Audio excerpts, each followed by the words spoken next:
How much did the EU and member states turn a blind eye to the defeat devices VW used to cheat diesel emission readings? How much did they fail to review test cycles and link them to real conditions? Key questions for a new parliamentary committee of inquiry into emissions measurements in the automotive sector. Its one-year mandate has officially begun under the chairmanship of Belgian MEP Kathleen van Bremt. Let's go to our first question, and this is it. There have been major consumer concerns about car manufacturers manipulating both emissions and fuel consumption tests long before the Volkswagen scandal emerged. In regard to the use of defeat devices, what can we expect from the inquiry in terms of investigating why the European Commission and member states didn't act in advance of US authorities? And based on those findings, what sort of action can we expect from the committee to make sure that consumers are protected in the future? A lot of European consumers, they feel cheated, not just because of the Volkswagen scandal, but also of the fact that there is on the one hand the emissions and what is allowed for the emissions of Euro 5, Euro 6, which we voted on in 2007, that's almost 10 years ago. And the mere fact that it's only on paper, that in real driving situation, and that's what it's all about. It's not about testing in a laboratory. In real driving situation, there's 20%, 30%, even much higher pollutions from these cars. How the laboratory testing is conducted.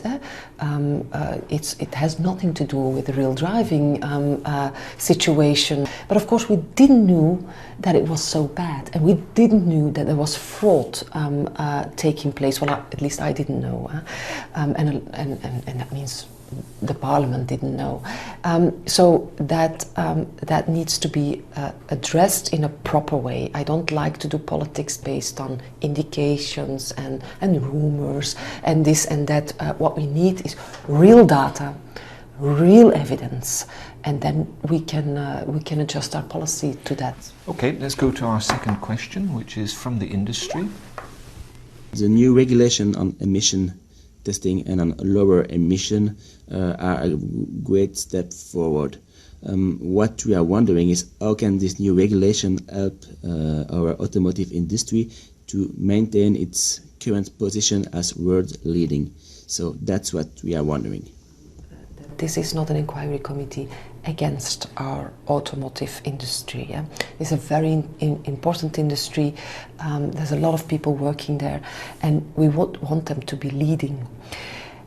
My firm belief is that good, ambitious legislation on emissions, CO2, NOx, others, very ambitious legislation is not against the industry, but is just pushing them in the right direction, and is also a driver of innovation. What we want as members of the Parliament, but representing the citizens, is to have the clean cars of the future. How much does it go back to key strategic decisions to put a big emphasis on the production of diesel cars, because 15-20 years ago it was thought that these cars are less harmful? Yes, it was based on the whole idea that diesel is better for the environment.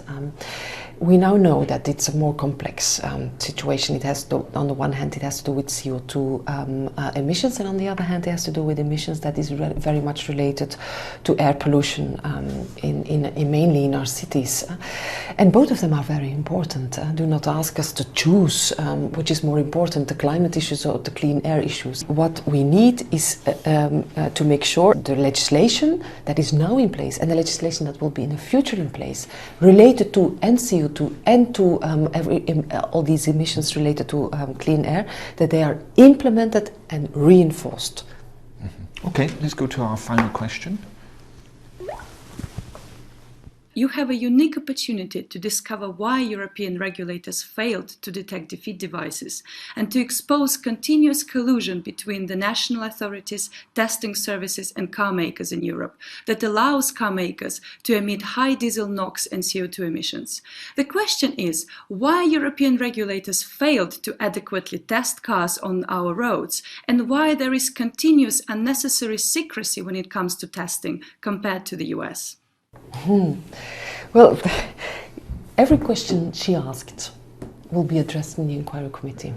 We will be looking not only to the implementation at the European level, and in that sense look what the Commission has done and hasn't done, but also, of course, the Member States and the national authorities. But can you envisage at all a point at which there is a pan-European testing agency? If you talk about a level playing field, why should it be even possible that you as a car manufacturer can go shopping where you would like to have your approval?